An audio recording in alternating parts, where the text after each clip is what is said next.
xogaha ay baahiyaan dadka ku takhasusay cilmiga sayniska inta badan waa kuwa la xiriira waxyaabo qarniyo ka hor ka dhacay dunida ama saadaasha waxyaabo soo socda kuwaasoo isugu jira kuwa la yaab leh kuwa faa'iido leh bulshada hadda iyo qaar aan micno lahayn mararka qaarna waxa dhacda in sida ay wax u sheegaan aysan noqon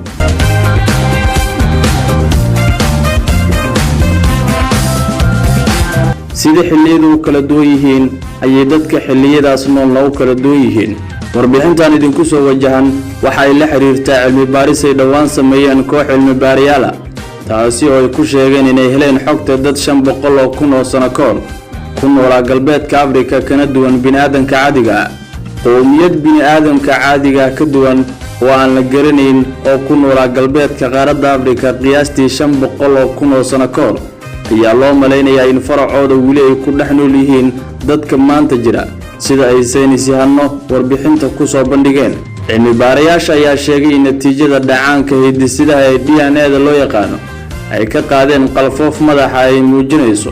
in faraca dadkaas ay ilaa haatan bulshada galbeedka Afrika ka yihiin 2% ama 19% cilmi baarayaasha ayaa si gaar ah waxa ay u heleen farac la xiriira dadka loo yaqaan Mendi oo ku nool waddanka Sierra Leone iyo dad kale oo la yiraahdo Yoruba iyo Asian oo iyagana ku nool waddanka Nigeria waxa kale oo ay saynisyahannadu sheegeen in cilmi baaristooda ay ku heleen dad kale oo ku nool galbeedka waddanka Gambia qowmiyadan lagu tilmaamay kuwa ka duwan abuurka bini'aadamka caadiga ay awooyaashood meelo kala duwan aadeen qiyaastii 800 oo kun oo sano ka hor sida lagu daabacay majalada New Scientist leerado Ziriam Sankarama oo arkay cilmi baaristan lagu sameeyay jaamacadda California ee magaalada Los Angeles ee dalka Mareykanka ayaa warbaahinta u sheegay in uu aaminsan yahay in dad kale oo noocyadaas la heli doono mustaqbalka inta aan xogaha noocaan ah ka helayno horumarkana ka sii sameynayno waxaan la kulmi doonaa macluumaad ku saabsan qowmiyadaha kala duwan ee bini'aadamka caadiga ah ayuu Ziriam bishii Agoosto ee sanadkii la soo dhaafay cilmi baarayaal ayaa dalka Itoobiya waxa ay ka heleen qalfoof madaxdad oo aan wax badan ka maqnayn una eeg noolaha daanyeerka saynisyahanada ayaa ku doodaya inuu ka soo faracmay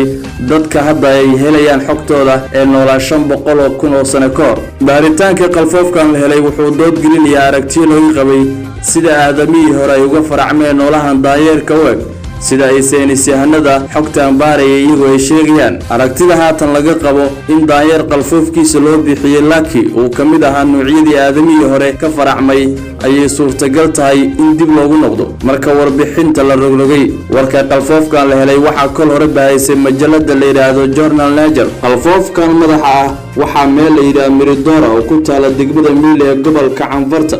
كهلي بروفيسور يوهانس هيلي زيليزي سيدا laga soo xigtay majalada Journal Nature leedaado warbixintan ayaa nahayntii ugu horeysay oo noocaana iyada oo saynisyahanadu marar badan ay soo bandhigeen xogo la xiriira sida ay ahaayeen dadii ugu hore ee dunida oo ay sheegayaan in suurtagal ay tahay in ay jirto ka duunasho dadka hadda xogaha ay baahiyaan dadka ku takhasusay cilmiga sayniska ayaa sanadihii dambe ahaa kuwa saameyn xoogan ku yeeshay bulsho badan oo hadda nool iyada oo shaki badan laga qabo sida ay ahaayeen dadkii hore ee dunida qarniyo ka hor tanina waxa ay qusaysaa 500 oo kun oo sano ka hor ilaa iyo 800 oo kun oo sano ka hor waxayna dad badan ku doodayaan sida loo heli karo xogaha la xiriira wax dhacay 800 oo kun oo sano ka hor balse saynisyahanada ayaa sheegaya in tiknoolajiyada casriga ah ay fududeynayso wax walba isla markaana ay u suurto gashay inay helaan xogo la xiriira waxyaabo badan oo dunida ka soo dhacay sidoo kale